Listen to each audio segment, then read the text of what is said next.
Hey everyone, and welcome to today's episode of the RBDG Sports Channel, talking about your Commanders.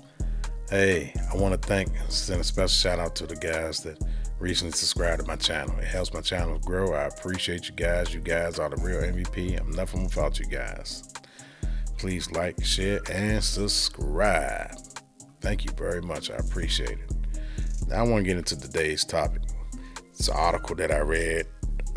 Washington Football on Fan Nation. Story by Drake Toll. Please give him a read. It's a good read. It's talking about Kamren Curl. Just got recently CBS Sports selected Kamren Curl as one of the NFL's top 100 players, and I respect that. I'm gonna dive into this article real quick and kind of jot down something, shoot through it real quick, and we're going to give feedback on this article as soon as I'm done. The Washington Commanders all season has consisted of repeat conversations about Chase Young and his future within the organization. Amongst the clamor, though, maybe we're missing the true budding star. That's a case that clutchpoints.com will make, circling the seemingly unlikely Kamren Curl as a breakout player in 2023, causing us to ponder whether there is such a thing as secretly elite.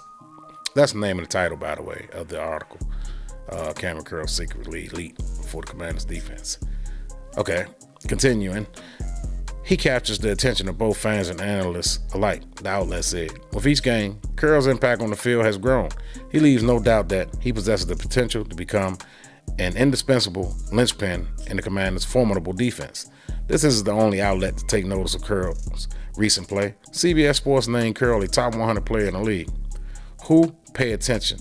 This kid has developed into one of the best young safeties in the game. He's good in both the run and against the pass, CBS Sports writes. The outlet makes note of Curl's relatively low profile, an athlete who's been an afterthought for some NFL fans across the board. But Curl has made some noise during his time in Washington. 24-year-old Arkansas product has 270 tackles, 12 tackles for loss, 4 sacks, and 3 interceptions in his 3-year pro tenure. As a Razorback, Curl played in just 3 seasons, declaring for the draft and his junior campaign. He had 175 tackles, 2 sacks, and 2 interceptions in that span. His averages in college were actually worse than that he's totaled in the NFL.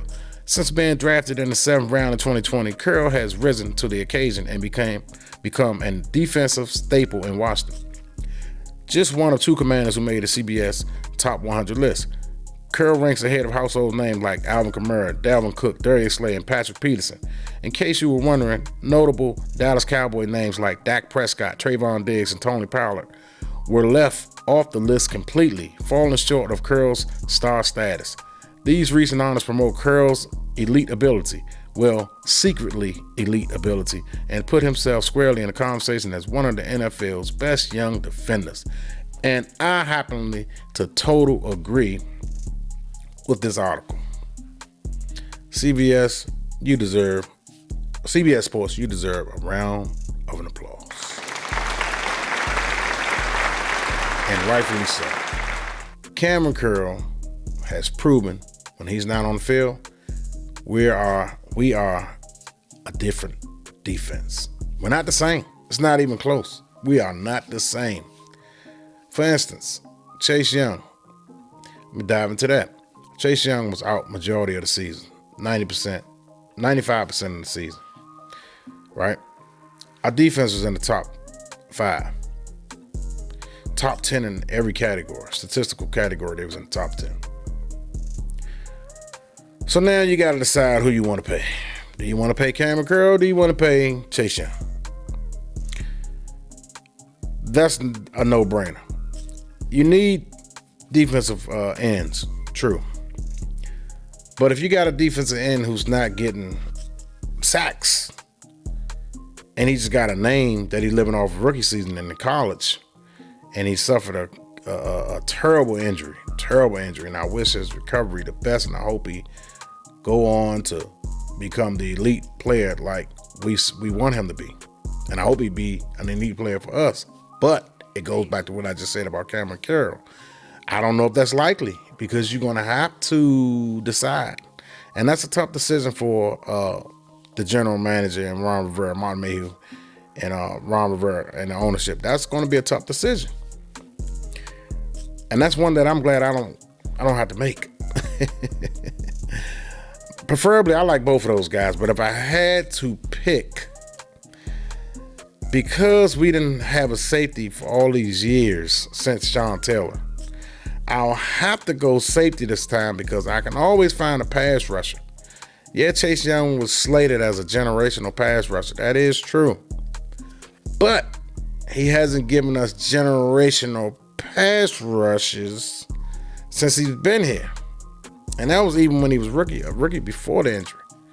He had a solid breakout campaign as a rookie. But that's about it. He didn't do anything in the playoffs against Tampa Bay. They shut him down. Down. So, and I'm not shitting on Chase Young at all. I'm a fan of Chase Young. He's from the area. I'm from DC. He's from PG County. Basically the same thing. You know, I just want the best players kept on the team. Chase Young, it depends on how much he's willing to take. I would love to keep him on the team. I'm a fan of Chase Young since the Ohio State days. But in reality, it's about keeping the best players. And Kamren Curl right now is better than Chase Young. The stats shows it. His availability shows it. I'm sorry. That's just, I know some of you fans may say, nah, man, you need an edge rusher. This, that, and the fourth. That's true. You do. But you can also go and find another one. You could draft one of those. You know, look at all these teams that didn't draft generational pass rushers out of college, and they turned out to be game changers in the NFL. Think about that. Just because Chase Young had a big name in college and he was terrorizing colleges for his last 2 years or his last year, you know, he was terrorizing quarterbacks, getting sacks after sacks after sacks. Doesn't always translate to the NFL. And I don't want to say it, but he's looking like he's going to be between 6 to 11 sack a season guy. I don't think he's never going to pass that threshold of getting 15 to 20.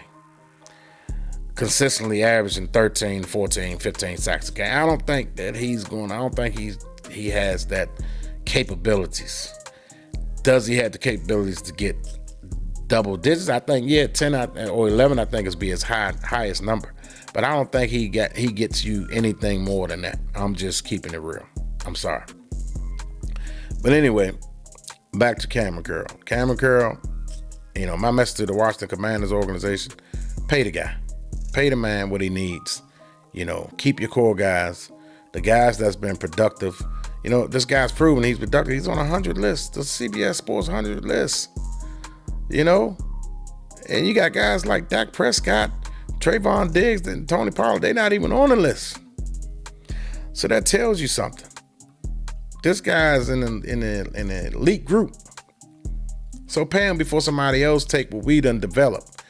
You know, and this is a tough pill to swallow. Somebody else is taking what we developed.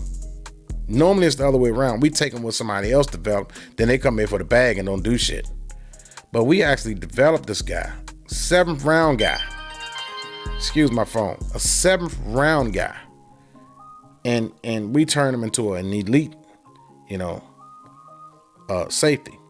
So, with all due respect, you know, we got to keep a guy like that. You can't let him go. I'm sorry. If I offended anyone, I didn't mean to, but I'm just telling it like it is. Bottom line. That's just the realization of it. And that's all I got for you guys today. And thank you once again for tuning in to the RD Sports Channel. If you haven't subscribed and you watch this video, if you like what you see, please subscribe. I'll be having even more content, great content coming soon. With that being said, you guys enjoy the rest of your day. Thanks for tuning in. Peace.